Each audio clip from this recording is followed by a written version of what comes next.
ભુજની government polytechnic કોલેજના વિદ્યાર્થીઓએ કોલેજ તંત્ર સામે વિવિધ સમસ્યાઓને લઈને રજૂઆત કરી છે।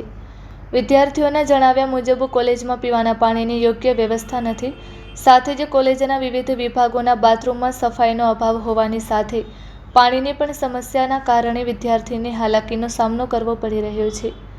બીજી તરફ કેન્ટીનમાં છેલ્લા 6 મહિનાથી પંખા બંધ હાલતમાં છે, સાથે જ કેન્ટીનમાંથી દારૂની ખાલી બોટલ મળી આવી છે। લાઇબ્રેરીમાં પણ વિદ્યાર્થીઓ માટે પૂરતી ખુરશીઓ ઉપલબ્ધ નથી, જે ખુરશીઓ છે તેમાંથી કેટલીક તૂટેલી હાલતમાં છે।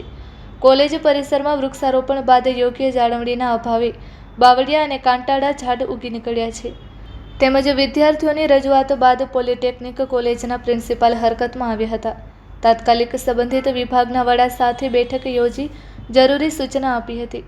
હવે જોવાનું રહ્યું કે કોલેજ તંત્ર દ્વારા આ ફરિયાદોને લઈને શું કાર્યવાહી કરવામાં આવે છે। ઋષિરાજસિંહ જાડેજા, પ્રમુખ કચ્છ જિલ્લા NHY। આજરોજ કચ્છ જિલ્લા NHY દ્વારા ગવર્મેન્ટ પોલિટેકનિક ભુજ ખાતે વિવિધ મુદ્દાઓને લઈને રજૂઆત કરવામાં આવી। અગાઉ 7 દિવસ અગાઉ અમે વિદ્યાર્થીઓ દ્વારા એક આવેદનપત્ર પ્રિન્સિપલશ્રીને આપવામાં આવ્યું હતું, જેમાં ખાસ કરીને સાફ સફાઈના મુદ્દા છે। બાથરૂમમાં સાફ સફાઈ હોતી નથી, એ ક્યાંક ને ક્યાંક કેન્ટીનમાં પંખા ચાલુ હોતા નથી, તે અને વિવિધ મુદ્દાઓને લઈને રજૂઆત કરવામાં આવી હતી। આજરોજ આના ઉપર કોઈ કડક કાર્યવાહી ના થવાને કારણે આજે ફરી એકવાર અમે રજૂઆત કરવા માટે આવ્યા હતા।